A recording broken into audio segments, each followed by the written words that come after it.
जय सिया राम। जय रामचरितमानस अरण्यकांड जय श्री राम और प्रभु। दोहा संख्या 23। उसके पहले की दो चौपाई हम लोग पढ़ रहे थे कल, जो इस प्रकार है। चला अकेल जान चढ़ी तहवा, बस मारीच सिंधु तट जहवा। फिर रावण पुष्पक विमान विमान पर चढ़कर वहां अकेला गया। एक एक शब्द को ध्यान देने की आवश्यकता है। वहां अकेला गया जहां समुद्र के किनारे मारीच निवास करता था। अब मारीच समुद्र के किनारे कहाँ निवास करता था? जहां रावण को विमान से जाना पड़ा। इसका अर्थ है कि लंका में तो निवास नहीं करता था। अब वो रावण की लंका से कहीं बहुत दूर निवास करता था। ये सब जो चौपाइयों में जो छुपे हुए अर्थ हैं, जो छुपी हुई गूढ़ बातें हैं, उनको हम लोग समझने का प्रयास करेंगे। कल भी हमने कहा था कि चला अकेले जान चढ़ी तहवा। एक बार रावण अपने पिछले जन्म में, जब राजा प्रताप भानु था, तो अकेला वन में भटक गया था, अलग हो गया था अपने साथियों से और अकेला चला गया था। तो वो देख चुका है कि गोस्वामी जी बताना चाहते हैं कि राजा है वो, राजा को अकेले नहीं जाना चाहिए। और अगर वो अकेला हो गया है तो उसको किस किस तरह का सावधानी बरतना चाहिए, जो प्रताप भानु ने बरती। लेकिन धीरे धीरे करके वो पाखंडी मुनि के चंगुल में फंस गए। अब यहाँ पर रावण ने पूरा विचार कर लिया शूर्पणखा की बात सुनने के बाद, और अपने मन में अनुमान लगा लिया। दो अनुमान लगाए। अनुमान जो निर्णय होता है, जो निष्कर्ष होता है, वो केवल एक होता है। अनुमान अनेक होते हैं, या तो ऐसा होगा या वैसा होगा, है ना। तो उसने निर्णय नहीं लिया, उसने निष्कर्ष नहीं निकाला कि हाँ भगवान आ गए हैं, अब हमें क्या चिंता करने की जरूरत है, अब तो मेरा उद्धार होना ही है क्योंकि भगवान स्वयं आ गए हैं अवतार लेके। वो अनुमान लगाता है कि या तो क्या भगवान ने अवतार ले लिया है मेरे लिए, मेरे उद्धार के लिए, तब तो बहुत बढ़िया है। मैं उनके तीर के द्वारा मारा जा करके और भवसागर से तर जाऊंगा। पर यदि भगवान नहीं है और मनुष्य ही है, तो उसने दो चीजें चलाने लगे उसका दिमाग। बुद्धि, भेद बुद्धि हमेशा दो दिशा में सोचती है, कम से कम। तो अगर मनुष्य है तो बढ़िया हराऊंगा, युद्ध करूंगा। हरा के युद्ध में जिस सुंदर स्त्री का वर्णन शूर्पणखा ने किया है, उसको मैं ले आऊंगा और अपनी बनाऊंगा। तो वो सोचता है कि ऐसा क्या किया जाए जिससे पता चल जाए कि ये मनुष्य है कि भगवान है। भगवान ही भक्त की परीक्षा नहीं लेते, भक्त भी भगवान की परीक्षा लेता है कि देखे तो कि मनुष्य है कि भगवान है। सती माता ने भी ली थी ना परीक्षा कि देखे तो जाके ये राजकुमार है कि भगवान है। तो मति तो उसी तरह चल रही है। वहां भी उनको पूर्णतः विश्वास नहीं था। वो शंकर की अर्धांगिनी थी और ये शंकर के भक्त है। तो ऐसे ऐसे लोगों की बुद्धि में भ्रम हो जाता है। जो शंकर की अर्धांगिनी है, जो शंकर का महाभक्त है, महान भक्त है, उसको भी भ्रम आ जाता है ऐसे व्यक्ति की बुद्धि में कि देख तो ले ये भगवान है कि मनुष्य है। तो सोचता है, और पूरी जो विचार किया है रात भर उसने, और रात होते ही अकेला चल पड़ा है ताकि किसी को कानो कान खबर ना हो कि मैं क्या सोच रहा हूं और मैंने क्या योजना बनाई। ऐसा ना हो योजना का किसी को पता चल जाए तो जिस तरह से मैंने सोचा है ये उस तरह से न चल पाए। तो मन कर्म वचन से दृढ़ता ले लेता है अपने भीतर, और दोनों अनुमान के लिए दृढ़ता लेता है कि अगर भगवान है तो फिर मैं डिगूंगा नहीं, हिलूंगा नहीं, हटूंगा नहीं। और अगर मनुष्य है तो मुझे डिगा कौन पाएगा। मैं हरा के और पराजित करके उस स्त्री को ले आऊंगा। तो सोचता है और कहता है कि अगर मनुष्य है तो माया के द्वारा उसको ठगा जा सकता है, और अगर भगवान है तो मेरी माया को पहचान लेगा। और भगवान उसके बनाए हुए भ्रम में उसके भ्रम को पुष्ट करते चलते हैं। कथा सबको पता है, इसलिए आगे की बात बोल रहे हैं। जो भ्रम वो अपने मन में लेके चला है, भगवान उसके भ्रम को पुष्ट करते हैं। वो जिस जिस बात से ये समझना चाहता है कि भगवान है कि मनुष्य है, वो उसको स्थापित करते हैं कि जिसके पास तुम आए हो ये मनुष्य है।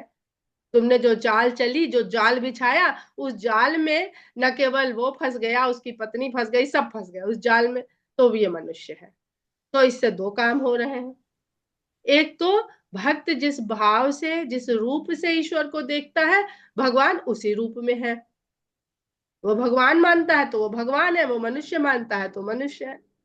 दूसरा, उसी ने तो यह कहा था कि मनुष्य को छोड़ करके, किसी को, नर वानर को छोड़ करके मैं किसी के हाथों भी पराजित ना हो सकूं। तो ये तो सिद्ध होना पड़ेगा ना कि ये मनुष्य है। ये अगर सिद्ध हो गया, उसने जान लिया भगवान, तो कह देगा जाओ वापिस जाओ, हमने तो ऐसा वरदान मांगा है, हम तुम्हारे हाथों कैसे मरेंगे, हम तो मनुष्य के हाथों मरने के वरदान पाए हुए हैं खाली। तो भगवान की भी बात चली जाएगी। तो किस तरह से भगवान और भक्त दोनों की बात यहाँ पर संभल रही है। तो अगर हम आध्यात्मिक भाव देख रहे हैं तो भी ये बात सही सिद्ध हो रही है कि वो एक मनुष्य है, और अगर कथा पक्ष देख रहे हैं तो वो भी यही सिद्ध होना है। ये तो हम और आप जान रहे हैं वो भगवान है ना। अगर हम त्रेता युग में हैं और वर्तमान में है, इस समय वहीं बैठे हैं देवताओं की भांति। देवता उसी समय देखते हैं ना, तभी तो खरदूषण से युद्ध होता है तो डरने लगते हैं।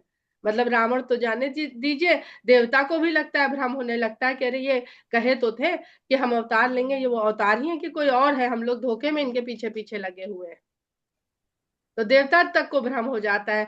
तो देवताओं का भ्रम दूर करने के लिए वो फिर क्षण भर में खरदूषण की सेना सहित संहार कर देते हैं। तो यहीं पर इहा राम जस जुगुत बनाई, सुनहु उमा सो कथा सुहाई। तो वहां तो रावण ने एक युक्ति बनाई है, एक योजना बनाई है, और इधर राम ने जो युक्ति बनाई है, जैसी युक्ति बनाई है, हे उमा उस सुहावनी कथा को आप सुनिए। और उमा कह देते हैं कि अब पहले भी तुम ये वही प्रसंग है जिस प्रसंग के आगे बढ़ने पे तुमको बड़ा भ्रम हो गया। तो अब ये वो प्रसंग शुरू होने जा रहा है, तो अब जरा ध्यान से सुनना, अब की बार भ्रम में न पड़ जाना। तो जीव बार बार जन्म लेता है, बार बार आता है, और एक बार समझ गया भक्त था भाई, समझ गया भगवान है, फिर दोबारा क्यों भ्रम में पड़ जाता है, फिर भ्रम में पड़ जाता है। तो इसलिए शंकर भगवान पार्वती जी को भी ध्यान उनका वहां ले आते हैं। सुनहु उमा सो कथा सुहाई, लक्ष्मण गए बनहि जब लेन मूल फल कंद, जनक सुतासन बोले बेहसी कृपा सुख वृंद। लक्ष्मण जी जब कंदमूल फल लेने के लिए वन को गए हुए थे, तब कृपा सुख वृंद, कृपा के, सुख के समूह भंडार जनक सुता से हंस कर बोले। पहले भी हमने कहा था कि भगवान राम बहुत कम जगह हंसे हैं। अब हंस के कौन अपनी पत्नी से कहता है कि अब आगे बहुत बड़ा खतरा है, चलो हंस के बात करेगा, गंभीरता से बात करेगा। हंस के तब बात करेगा जब उसको पता है कि अब ये सीन हम लोग करने वाले हैं, चलो इसको बढ़िया से करते हैं। तो अब कलाकार बैठे हुए हैं और अब उनकी बारी आ रही है जिस दृश्य को करने की, तो आपस में खुश होकर के कहेंगे कि चलो हम, मुख्य लीड मेरी है, तो हमारे साथ अगर तुमने अच्छे से काम नहीं किया ना, तो फिर सीन प्रभावी नहीं बनेगा, फिर वो कमजोर पड़ जाएगा। अगर गब्बर सिंह और संजीव कुमार बराबर का अभिनय न करें शोले में, तो गब्बर सिंह कैसे इतना खूंखार लगेगा। तो वही भगवान राम हंस के कहते हैं, और बहुत सुंदर दोहा है ये। यहाँ पर आप देखिए, एक तरफ गोस्वामी जी कहते हैं मूल फल कंद, और दूसरी तरफ कहते हैं कृपा सुख वृंद। बहुत पूरे दंड कारण्य में फल, कंद मूल फल इसकी बात आ रही है। ये कंद मूल फल है क्या, जिसका सेवन कर रहे हैं राम लक्ष्मण और सीता वन में। अभी आप लोग ने शिवलिंग को देखा हो, तो शिवलिंग के तीन भाग होते हैं। शिवलिंग जितना धरती के ऊपर होता है उतना ही धरती के नीचे होता है, और धरती के नीचे और ऊपर के बीच में एक ऐसा भाग होता है जो धरती के भीतर और ऊपर को जोड़ता है। तो कंद जो होता है, हम लोग कहते हैं जब हम किसी देखते हैं पौधे को, तो मूल नीचे होता है जो धरती के अंदर होता है, और फल ऊपर होता है धरती के ऊपर। कंद कहाँ होता है? कंद वही होता है जो धरती के नीचे और धरती के ऊपर का जो भाग होता है उसको जोड़ता है। कर लीजिए। तो ये कंदमूल फल का जो तात्पर्य है वो उसी ब्रह्म से है जिसको शिवलिंग के रूप में हम पूजते हैं। तो फल तो सबको दिखता है, जो चाहे वो फल को तोड़ ले, खरीद ले, लगा है पेड़ तो अपना पाले पोसे। हम लोग ने बहुत फल की चर्चा करी है, खा लेगा। फल को खाने में धैर्य की जरूरत है, बड़ी साधना यानी धीरज। उसको बोया है, फिर सींचेगा, फिर बचाएगा जंगली जानवर से, फिर उसमें फल आएगा तब खाएगा। और हर वृक्ष में फल नहीं होता और हर वृक्ष का फल खाद्य नहीं होता। अब मूल जो है, मूल को देखे तो मूल तोड़ा, निकाला, धोया और खा लिया तुरंत। सबसे जल्दी अगर कोई चीज खाई जा सकती है तो मूल है। गाजर उखाड़ी, तोड़ी, खा ली। मूली उखाड़ी, धोई, खा ली। कंद जो है वो पड़ा रहता है। कंद जो बन जाता है भीतर वो पड़ा रहता है, और जब क्या कहते हैं, अनुकूल परिस्थितियां पाता है तो उस कंद से फिर मूल और फिर पौधा निकल आता है। कंद की ये विशेषता होती है। तो इस संसार में जो कंदमूल फल है वो आप कह सकते हैं जो दृश्य अदृश्य और दोनों के बीच का है, या जो भविष्य भूत वर्तमान है, सब वही ईश्वर ही है। सबको ही आपको ग्रहण करते हुए चलना है। कहीं कोई भी वस्तु जो है, चाहे वो काल हो चाहे वो भौतिक वस्तु हो, वो ईश्वरत्व से परे नहीं है। और लक्ष्मण जी जब वन को चले गए हैं कंदमूल फल लेने के लिए, तब कृपा सुख वृंद, यही कंदमूल फल जो है ये कृपा का सुख है। तो भगवान की कृपा से ही जो भी हमें मिल रहा है वो उनकी कृपा से ही मिल रहा है, चाहे वो कृपा हमें सूर्य के प्रकाश के रूप में क्यों ना मिल रही हो। वो ऊर्जा कहाँ से आ रही है? वो हमें दिखती है क्या? हमने तो यहाँ बीज लगा दिया, पानी भी हमने दे दिया, मिट्टी भी हमें मिल गई, लेकिन वो सूर्य की जो प्रकाश के रूप में ऊर्जा आई वो कौन दे रहा है? वो तो हम नहीं दे रहे हैं ना। वही भगवान की कृपा है जो भगवान की कृपा के रूप में आके इस कंदमूल फल में संचित हो जाती है, और हम जब उसको ग्रहण करते हैं तो वो भोजन की ऊर्जा के रूप में हम प्राप्त कर लेते हैं। ये किसी भी रूप में हम जो कुछ भी इस संसार में प्राप्त कर रहे हैं वो सब भगवान की कृपा है। तो हम लोग ने पहले भी बात करी थी पुरुषार्थ और कृपा की। तो पुरुषार्थ ये है कि हमने इतना प्रयास किया, खेत जोता, बोया, उसमें लगाया, रक्षा करी, सींचा। और कृपा क्या है कि अगर हम बोएंगे नहीं तो कृपा कैसे प्राप्त करेंगे? कृपा तो चारों तरफ बरस रही है, तो निकल आए कहीं भी हमारे लिए कंदमूल फल। ये वनवासी कंदमूल फल है, खेत का नहीं है, क्योंकि वो किसी और तरह की साधना में लगे हुए हैं वनवासी लोग। तो वहां पर प्राकृतिक रूप से भगवान की कृपा उनको मिल रही है। तो साधन करने से, कैसा भी साधन हो, वो चाहे वन में तपस्या वाली साधना हो, चाहे योग हो, चाहे जप हो, या चाहे खेती बाड़ी हो, या चाहे आपकी नौकरी चारी हकारी हो, सब में पुरुषार्थ लगाना पड़ता है। उस पुरुषार्थ के लगाने से उसमें कृपा आकर के मिलती है। पुरुषार्थ ही नहीं होगा तो कृपा आके मिलेगी किसमें? सुनो प्रिया व्रत रुचिर सुशीला, मैं कछु करब ललित नर लीला। तो कहते हैं, हे प्रिया, तुम जीवन में व्रत को धारण करने में बहुत सुंदरता से उनका निर्वहन करती हो और बहुत सुशील हो। अब मैं कुछ मनुष्य की लीला करने जाऊंगा जो बड़ी मनोहारी है, ललित है, भयानक नहीं है। ललित, ललित का अर्थ सब लोग समझते हैं जिसमें लालित्य हो, सुंदरता हो। तुम पावक महु करहु निवासा, जौ लगे करहु निशाचर नासा। जब तक मैं राक्षसों का नाश करूंगा तो तुम जो है जाकर के अग्नि में वास करो, तुम अपना निवास अग्नि में बनाओ। जब ही राम सब कहा बखानी, प्रभु पद धर ही अनल समानी। जैसे ही राम ने सब बखान करके कहा, एक एक बात बता दी उनको, पूरा स्क्रिप्ट सुना दिया। अब यहाँ गोस्वामी जी बता देंगे तो आगे क्या लिखेंगे, इसलिए वो लिख देते हैं कि राम ने उनको सब जितना हुआ है आगे सब बखान कर दिया है राम ने। तो उन्होंने भगवान के चरण का हृदय में धारण किया, प्रभु पद धरि ही अनल समानी, अग्नि में समा गई। निज प्रतिबिंब राखी तह सीता, तैसे सील रूप सुबिनीता। अपना बिल्कुल अपने जैसा प्रतिबिंब सीता ने वहां पर उपस्थित कर दिया, जो सीता की ही तरह विनम्र था, रूपवान था और शील स्वभाव वाला भी वैसा ही था। लक्ष्मण यह मरम न जाना, जो कछु चरित रचा भगवान। जो चरित भगवान ने अब लीला करने का ठाना माता सीता के साथ, उस भेद को लक्ष्मण जी भी नहीं जान सके। अब इसकी पहले हम लोग थोड़ी सी इसका अर्थ समझ लेते हैं। पहला अर्थ जो सांसारिक अर्थ है या जो पारिवारिक अर्थ है वो है दंपति भाव। राम और सीता दंपति के रूप में है। दंपति के बीच बीच में क्या वार्तालाप हो रही है, क्या योजना बन रही है, यह दंपति के अलावा किसी को पता नहीं होना चाहिए। पहला सूत्र है दंपति का, परिवार का, जिसके आधार पर यह संसार चलता है, तभी वो आदर्श दंपति है। दूसरा है कि अगर सीता जी अग्नि में चली गई और अपनी छाया रख गई, तो फिर हम सीता जी को क्यों महान कहते हैं, क्यों पूजते हैं?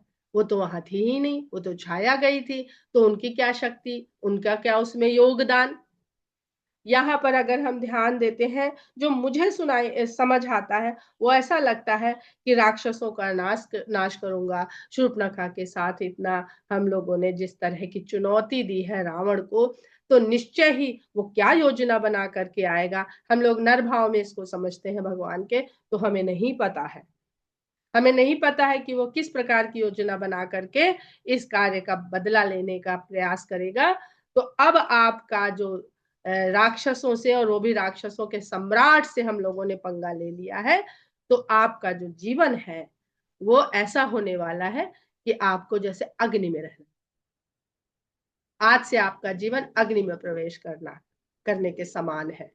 किसी स्त्री को उसका पति एक है, इतने बड़े खतरे में हम लोग आ गए हैं कि हो सकता है आपको राक्षसों के बीच में, लंका में कोई नहीं होगा, ना मैं होऊंगा ना लक्ष्मण होंगे वहां पर आपकी रक्षा करने के लिए। तो अग्नि के समान आपका जीवन होने वाला है। अब आपको ही तय करना होगा, आपको अपना, और लिख रहे हैं कि तैसे ही शील रूप सुबिनीता। तो अपने स्वभाव से, अपने आचरण से, अपने निर्णय लेने की क्षमता से ही आपको वहां सब कुछ अपने लिए संभालना होगा, करना होगा। न केवल अपने लिए, बल्कि जो हम लीला करना चाहते हैं वो सुचारू रूप से चलती रह पाए उसके लिए। और कोई कम्युनिकेशन आपस में नहीं होगा। तो ये केवल और केवल अपनी अपनी समझ का एक निर्णय रहेगा। तुम पावक महु करहु निवासा, जो लगी करो निशाचर नासा। जब ही राम सब कहा बखानी, प्रभु पद धर ही अनल समानी। तो अगर हमारे जीवन में ऐसी कभी भी कोई परिस्थिति आए कि हमें लगे अब तो अग्नि में जलने के समान है ये जीवन हमारे लिए, तो हम भगवान के चरण को अपने हृदय में धारण कर लें और उस अग्नि रूपी परीक्षा में, उस अग्नि रूपी विकट परिस्थिति में प्रवेश कर जाए। भगवान वैसे ही हमें बल देंगे, वैसे ही शक्ति देंगे, वैसे ही धीरज साहस देंगे और वैसे ही हमारी रक्षा करेंगे। दस मुख गयो जहां मारीचा, नाई माथ स्वार्थ रत नीचा। इधर दस मुख रावण मारीच के पास वहां पहुंचा और नाई माथ स्वार्थ रत नीचा, अपने स्वार्थ के लिए उसने मारीच को शीश नवाया। ये चौपाई बहुत कुछ बखान करती है कि क्यों गोस्वामी जी लिख रहे हैं कि वो स्वार्थ के कारण जाकर के मारीच को, वो तो इतना घमंडी है, किसी को प्रणाम प्रणाम करता नहीं है, किसी को शीश नवाता नहीं है, किसी के आगे झुकता नहीं है। तो मारीच के लिए गोस्वामी जी लिखते हैं, नवन नीच के अति दुखदाई, जिम अंकुश धन उरग बिलाई। नौ नीच नीच लोगों का झुकना, नवन माने झुकना, नीच लोगों का झुकना, विनम्र होना बड़ा दुखदाई होता है। जैसे अंकुश, अंकुश प्रहार करने से पहले झुकता है, धनुष धनुष संधान करने से पहले झुकता है, और सर्प सर्प डंक मारने के लिए झुकता है और बिल्ली आक्रमण करने से पहले झुकती है। बिल्ली फैमिली के, कैट फैमिली के जितने भी कैट हैं वो सब पहले झुकते हैं, उसके बाद आक्रमण करते हैं। तो नीच व्यक्ति अगर आपके सामने झुक रहा है तो समझ लीजिए जरूर इसके पीछे कोई ना कोई बहुत बड़ा संकट लेकर के ये आया है। भयदायक खल के प्रिय बानी, जिम अकाल के कुसुम भवानी। भगवान शंकर कहते हैं माता पार्वती से कि हे भवानी, अगर कोई दुष्ट व्यक्ति बहुत प्यारी प्यारी बोली बोलने लगे, बहुत मीठा बोलने लगे तो ऐसे ही समझना चाहिए जैसे कोई बिना ऋतु में कोई फूल खिल रहा है। बिना ऋतु का फूल खिल जाए तो खुश नहीं होना चाहिए कि अरे हमारे बागीचे में तो बिना मौसम के, गर्मी के मौसम में डहेलिया खिल गया है। ये दो तरह से आपको संकेत देता है कि आपके वश में प्रकृति नहीं है, या ऐसा क्या बदल गया है, क्या प्रकृति में हो गया है जो गर्मी के मौसम में डहेलिया खिल गया है, या प्रकृति आपसे सदा ऊपर है, सदा आगे है, वो जब चाहे वो कर सकती है। तो ऐसे लोगों के मीठे बोलने का विश्वास नहीं करना चाहिए। बहुत सुंदर नीति यहाँ पर गोस्वामी जी सिखा रहे हैं। करी पूजा मारीच तब सादर पूछी बात। मारीच ने उसका स्वागत सत्कार किया और उसके बाद आदर सहित उससे पूछा, कवन हेतु मन व्यग्रति अक्सर आयहु तात। देख रहा है वो भले ही उसके साथ विनम्रता का व्यवहार कर रहा है, लेकिन मारीच को समझ में आ रहा है कि मन भीतर से बहुत व्यग्र है। तो कहते हैं कि क्यों, आपका किस कारण से आपका मन इतना व्यग्र है, और हे तात आप अकेले क्यों आए हैं। अक्सर का मतलब यहाँ पर अकेला है। आप अकेले क्यों आए हैं, अक्सर एकमात्र क्यों आए हैं। दस मुख सखल कथा ही आगे, कही सहित अभिमान अभागे। रावण ने उसके सामने सारी कथा जो शूर्पणखा ने बताई थी वो सब कही, लेकिन किस प्रकार कही, जिसमें उस अपने अभिमान का वर्णन कर रहा था। अपने को अभिमान सहित प्रस्तुत करते हुए उस अभागे ने मारीच से सारी कथा कही और कहता, हो कपट मृग तुम छलकारी, जय विधि हरियाण और नृप नारी। वो उससे ये नहीं कहता है कि आपकी क्या राय है बताइए, हम इस प्रकार शूर्पणखा का बदला लेना चाहते हैं तो आप राय दीजिए कि हमें क्या करना चाहिए ना। वो सारी योजना बना के आया है और कहता है कि आप कपट के द्वारा, अपनी माया के द्वारा, माया मृग का रूप रखिए और छल करिए, जाकर के ऐसा छल करिए जिससे मैं उस राजा की स्त्री को हर करके ले आऊं, आपके द्वारा, आपके किए गए इस छल के द्वारा। अब यहाँ पर हम लोगों को समझना चाहिए कि मारीच और रावण का जो संबंध है, हम थोड़ा सा बालकांड में चलते हैं। अभी ये कहेंगे तभी उन बातों को दोहरा लेंगे। ते पुनि कहा सुनहु दस सीसा, ते नर रूप चराचर ईसा, तासो तात बयरु नहीं कीजे, मारे मरे जियाई जीजय। तो मारीच कहता है रावण की बात सुन करके कि हे दशशीष, ते नर रूप चराचर ईसा, जिनको तुम नृप नारी कह रहे हो कि उस राजा की स्त्री को हर लाओ ताकि तुम, तो वो नर रूप में है जरूर, पर वो चराचर जगदीश है, स्वयं साक्षात भगवान है। उनसे बैर मत कीजिए, क्योंकि उन्हीं के मारे सब मरते हैं और उन्हीं के जिलाए तो जीते हैं। उनसे क्यों कहाँ का बैर ठानने चले हो। सुनि मखरा सुनि मुनि मख राखन गयऊ कुमारा, बिनु फर सर रघुपत में ही मारा।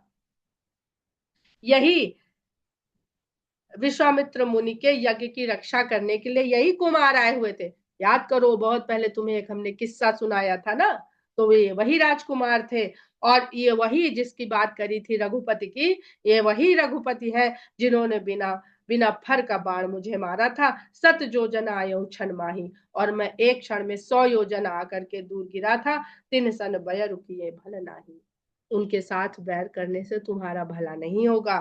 भय मम कीट भृंग की नाई, जह तह मैं देखूं दो भाई, जो नर तात तदपि अति सूरा, तिन्हि विरोध न आई ही पूरा। और उस बिना बिना फल का जो बाण मुझे मारा, उसके बाद मेरी ऐसी दशा हो गई थी जैसे भृंगी कीट की दशा हो जाती है। मैं जिधर देखूं उधर ही मुझे ये 2 भाई ही नजर आते थे। और जो नरतात तदप यति सूरा, लेकिन अगर तुम नहीं मान रहे हो कि ये परमेश्वर है, तुम इनको मनुष्य ही मानना चाहते हो, तो अगर ये मनुष्य भी हैं, हे तात तो बड़े शूरवीर हैं, उनसे विरोध करने में तुम्हारा पूरा नहीं पड़ेगा। जहि ताड़का सुबाहु हति खंडेउ हर को दंड खर दूषण तीसरा बधेउ मनुज की अस बरिबंड। जिन्होंने ताड़का सुबाहु का वध किया और भगवान शंकर के धनुष का भंजन किया, उसके बाद खरदूषण त्रिशरा का वध किया, ऐसा प्रचंड मनुष्य क्या तुमने कहीं देखा है जिसने एक अकेले ने इतने वीरता पूर्वक वीरता सूचक कार्य करे हो। अब यहाँ पर हम लोग थोड़ा सा विराम ले लेते हैं प्रसंग का और बात करते हैं कि जब विश्वामित्र के आश्रम में विश्वामित्र भगवान राम को लक्ष्मण को लेकर के आए थे अपने यज्ञ की रक्षा के लिए, जिसकी बात यहाँ पर मारीच ने कह के रावण को याद दिलाई। तो सुबाहु और ताड़का का वध किया था। ताड़का रावण की नानी होती है और सुबाहु और मारीच उसके पुत्र हैं। उसका पूरा आध्यात्मिक पक्ष हम लोगों ने वहां पर उस समय प्रसंग के समय समझा था, इसलिए उसकी चर्चा नहीं करेंगे। मारीच को क्यों छोड़ दिया था? जैसे सुबाहु और ताड़का का वध किया था वैसे ही मारीच का भी वध कर देते। तो मारीच का वध इसलिए नहीं किया था और उसको 100 योजन दूर गिराया था कि स्वयं जल के जाएगा तो पता नहीं कितना समय लगेगा। उस बाण से ही उन्होंने उसको रावण के समीप पहुंचा दिया था कि रावण को जैसे अभी शूर्पणखा के हाथों चुनौती भेजी, वैसे ही मारीच के हाथों संदेश भेजा गया था राम के द्वारा कि ऋषि मुनियों का जो भी उनके साथ जो प्रताड़ना कर रहे हैं, उनको जो सता रहे हैं, उनकी रक्षा करने वाला ऋषि मुनियों की, और ऐसे अत्याचारियों का दमन करने वाला, शमन करने वाला एक राजकुमार पृथ्वी पर आ चुका है जो कौशलाधीश दशरथ का पुत्र राम है। इसलिए उसका वध नहीं किया था। और मारीच की यह दशा हो गई थी कि रा शब्द से शुरू होने वाले जितने भी शब्द थे उसमें सब में उसको भय दिखता था, राम राम राम ही दिखता था। वो रा शब्द से भय हो गया था उसको। और जो भृंगी कीट की बात कर रहे हैं, भृंगी कीट की ये उसका ये स्वभाव होता है कि वो भिन्न भिन्न भिन्न भिन्न करता रहता है और भिन्न भिन्न भिन्न भिन्न करते हुए वो अपने आसपास के कीटों को भिन्न भिन्न करके अपने अनुसार बना लेता है, सब भिन्न भिन्न करने लगते हैं। तो वो भय के साथ राम नाम से हर जगह राम को देख रहा था, हर जगह राग में राम ही सुनाई देता था, राम ही दिखाई देता था। तो वो भक्ति को प्राप्त हो गया, उसको भक्ति मिल गई, जबकि वो डर से देख रहा था हर जगह।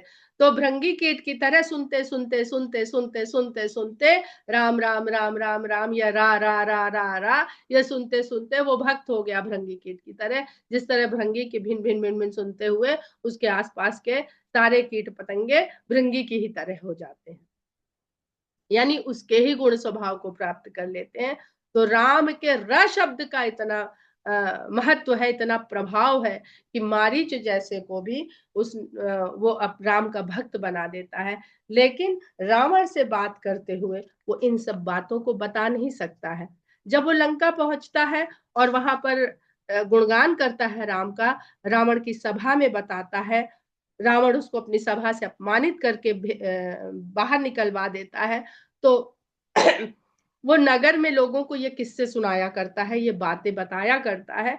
और ये बात जब रावण तक पहुंचती है कि मारीच इस प्रकार मेरा जो आतंक है, सबके मन में मेरा जो भय है उसको इस प्रकार तोड़ रहा है, और रावण की बजाय राम के नाम का भय, भय की बात है ना, तो राम के नाम का भय लोगों के हृदय में व्याप्त कर रहा है। तो रावण अपने हाथ से उसको देश निकाला दे देता है और वो जाके कहीं और अनजानी एकांत सी जगह में समुद्र के किनारे जाके डर के छुप के एकांतवास करने लगता है। और धीरे धीरे धीरे करके वो उसका वो जो एकांतवास है वो साधना बन जाता है। कहते हैं ना, भक्त को एकांतवास जरूर करना चाहिए दिन भर में, चाहे थोड़ी देर का करे, कुछ क्षण का करे, उसको एकांतवास जरूर करना चाहिए। और वो तो इतना एकांतवास करने लगता है कि वो राम का भक्त हो जाता है। परंतु रावण ये देखता है कि लंका में अब उसका वैसा आतंक नहीं रहा मारीच के जाने के बाद। लोगों के बीच में राम की भी चर्चा होने लगी है। तो रावण अपने अत्याचार को, अपनी ताड़ना को और बढ़ा देता है। अब ये बढ़ी हुई ताड़ना का क्या तात्पर्य है, इसको हम लोग सुंदरकांड में तब पढ़ेंगे जब समुद्र का वहां पर हम लोग प्रसंग पढ़ेंगे कि ढोल गंवार शूद्र पसुनारी सकल ताड़ना के अधिकारी। और इसका सीधा सीधा जो कथा पक्ष का अर्थ है उसको ही समझेंगे आगे। अभी हम लोग का समय भी पूरा हो गया है और हम लोग ये दोहा संख्या 25 तक आए हैं, क्योंकि ये एक टर्निंग पॉइंट है कथा का। जो पंचवटी कुटिया का इस ये पूरा शूर्पणखा के बाद से जितना भी प्रसंग है, ये पूरा कथा का टर्निंग पॉइंट है। और यहाँ से ही भगवान ने जो खुद ही कह दिया है कि अब लीला तो अब करने जा रहे हैं, अभी तो खाली आनंद दे रहे थे सबको, प्रसन्नता दे रहे थे, जो मिलने को उत्सुक थे उनसे मिल रहे थे। तो आगे का हम लोग देखेंगे भगवान की लीला क्या रहती है। जय सिया राम।